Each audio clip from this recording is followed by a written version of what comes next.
Oi, eu sou a Larissa Krainski e nosso trabalho é sobre a pop art. Olá, tudo bem? Eu sou o João Gabriel e eu vou falar um pouco sobre o que foi o pop art.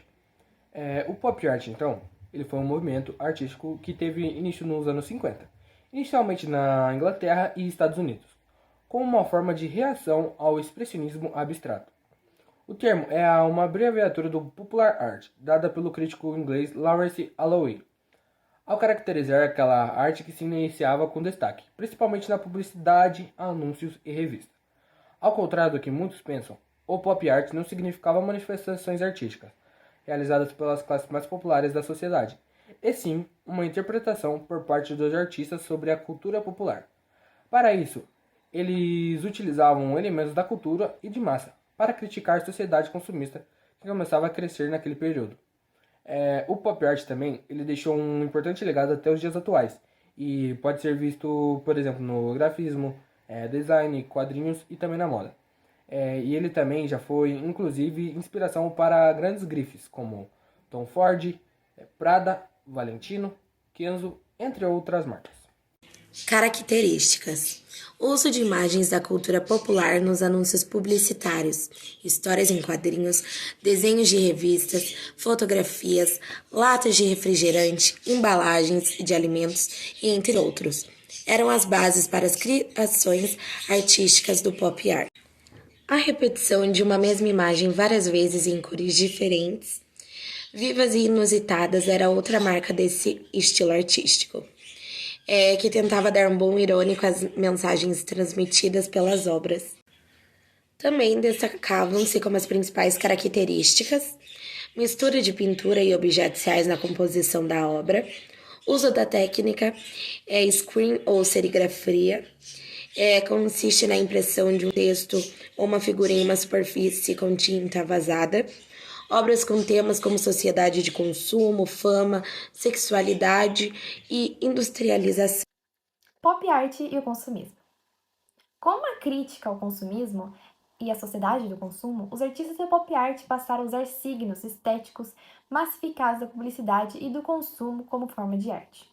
Para isso, utilizavam as principais satisfações visuais das pessoas, como comerciais de TV, campanhas publicitárias, histórias em quadrinhos e etc.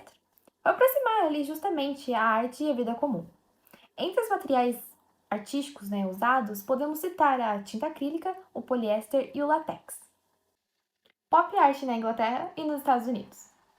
O precursor da pop art foi o grupo de artistas ingleses denominado Independent Group.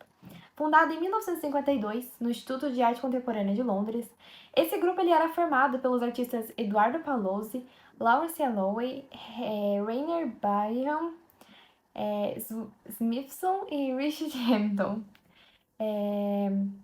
Eles inovaram ali, então, ao utilizarem em suas obras meios de produção gráfica como uma forma de levar a arte para todas as camadas da sociedade.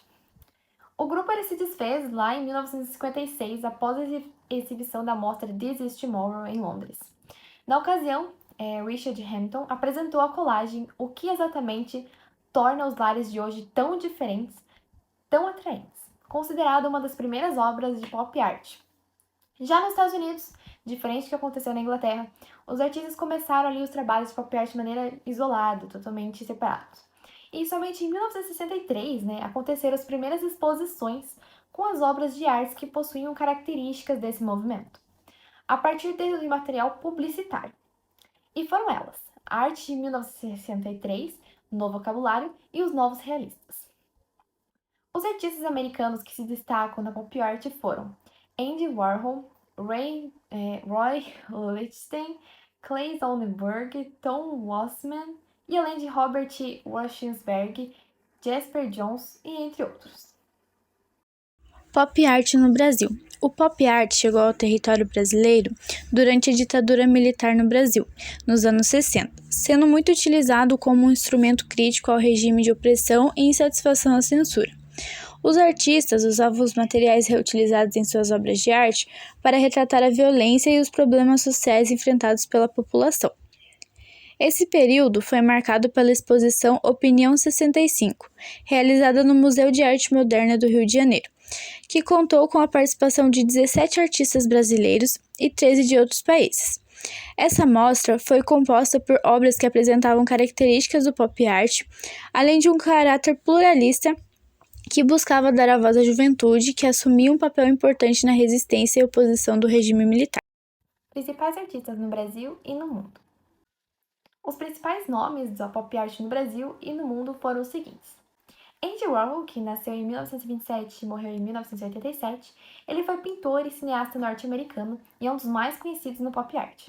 Ele utilizava retratos de ídolos de música e do cinema popular, o exemplo de Mary Monroe e Elvis Presley, que em suas obras, por se considerar essas pessoas vazias e impessoais, ainda que estivessem em ascensão social.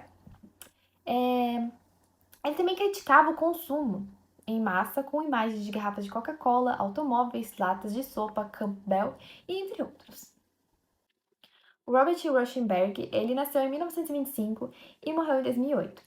Depois de fazer parte do movimento expressionista, esse pintor norte-americano ele adotou as características da pop art em suas obras, combinando pinturas com embalagens de produtos industrializados. Ele adotou as técnicas de serigrafia em 1962, com aplicação de imagens e telas grandes e pinceladas de tinta. Tom Westerman, ele nasceu em 1931 e morreu em 2004, e o seu interesse pelo desenho começou durante o serviço militar. Primeiro lá com a criação de caricaturas que representavam sátiras da rotina militar. Passou a utilizar outros temas enquanto estudava interpretação de fotografia aérea e após cumprir o tempo no exército americano, ingressou no curso de artes e passou a criar tiras em quadrinhos para jornais da época. War Lichtenstein, ele nasceu em 1923 e morreu em 1997, e suas histórias em quadrinhos eram o tema principal de suas obras, né? E elas eram pintadas, né, em óleo e tinta acrílica, com o intuito de reproduzir os procedimentos gráficos. Ele utilizou também a técnica pontilhista, além de adotar cores brilhantes e planas. O americano Jasper Johns nasceu em 1930. Ele focava em temas como letras, números, bandeiras e mapas por meio de uma técnica chamada encáustica, que é a diluição de tinta em cera quente.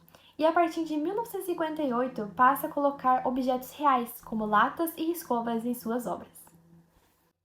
O brasileiro Romero Brito, que nasceu em 1963, possui obras em muitas galerias do Brasil e do mundo. Suas pinturas representam características como traços remarcados, cores vibrantes e formas geométricas. E esse foi o trabalho. Espero que tenha gostado. Tchau!